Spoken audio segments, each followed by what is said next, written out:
Distanásia, de disfuncional ou afastamento. E tanásia vem do grego thanatos, que significa a morte. A distanásia compreende um estado de prolongamento desproporcional da vida por meios artificiais de um paciente que não apresenta possibilidade de cura.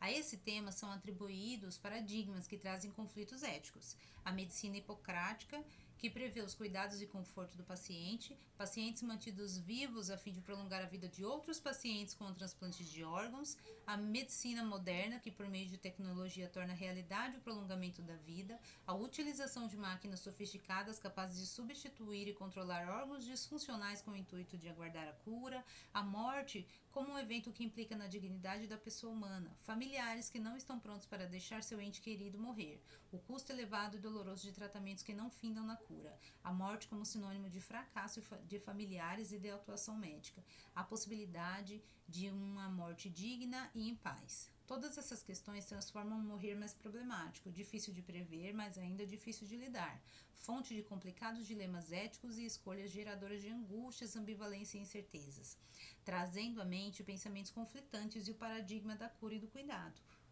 O morrer em paz ou a manutenção da vida a qualquer custo? O tema foi proposto pela primeira vez pelo francês Georges Morache em 1904, em seu livro Nascimento e Morte. Porém, o primeiro registro histórico data de 1530, quando o médico Paracelsus foi o primeiro a utilizar folhas de lareira com a finalidade de introduzir ar nos pulmões de vítimas praticamente mortas. Durante 300 anos foram usadas adaptações desse método por toda a Europa. No século XV, Andrea Vesalius descreveu a primeira tentativa de ressuscitação em coração de cachorro. Usou traqueotomia e intubação traqueal junto com foles para expandir os pulmões, simulando a respiração natural. A literatura não especifica as doenças que findam em casos de distanásia, mas podemos citar os casos de quadros irreversíveis como sendo os mais comuns de pacientes de estado vegetativo persistente, que utilizam nutrição e aparelhos artificiais, pacientes em estado crônico de inconsciência que perderam a cognição, morte encefálica quando há perda relevante da atividade cerebral, pacientes oncológicos sem a possibilidade de reversão, pacientes com órgãos disfuncionais de maneira irreversível. A incidência da distanásia é mundial, uma vez que sabemos que essa extensão da vida está presente em todas as áreas de atuação médica com o objetivo de conseguir a cura, porém de uma maneira sofrível.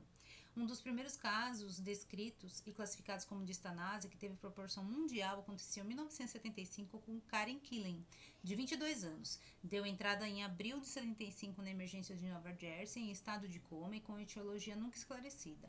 Os pais adotivos, tendo a informação da irreversibilidade do caso, solicitaram em agosto de 75 a retirada do ventilador. O médico que cuidava do seu caso se negou, alegando problemas morais e profissionais.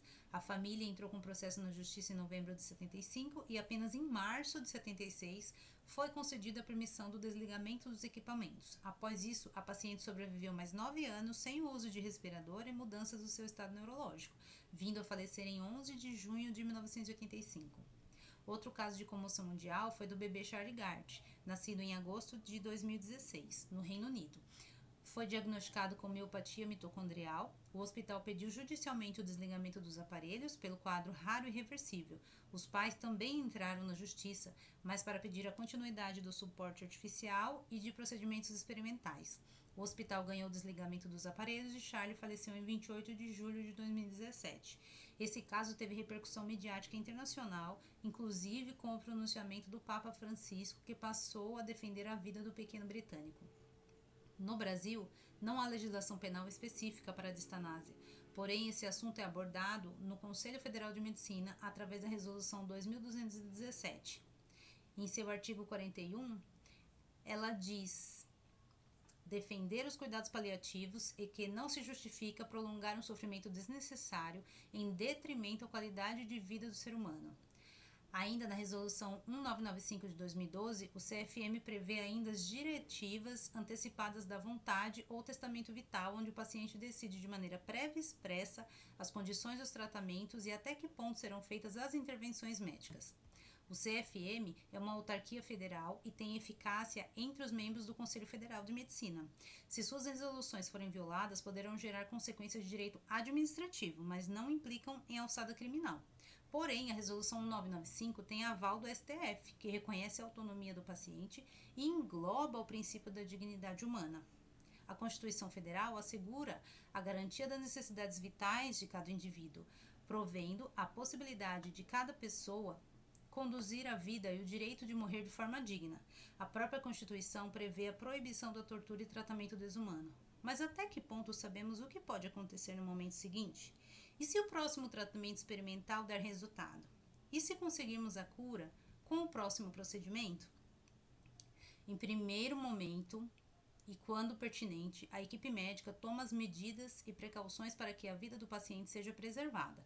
Porém, quando não há mais a possibilidade de obter uma vida sem a manutenção de aparelhos, poderá interromper o tratamento, mas não deixa claro qual é o limite para a finalização da manutenção. Essa extensão, quando não considera a Resolução 995, leva à decisão final baseada em esgotadas tentativas da equipe médica e a decisão de familiares que muitas vezes optam pela continuidade e a manutenção da vida a fim de conseguir vencer as barreiras da morte e finalizar em cura. O que faz a distanásia um procedimento custoso, físico e emocionalmente doloroso.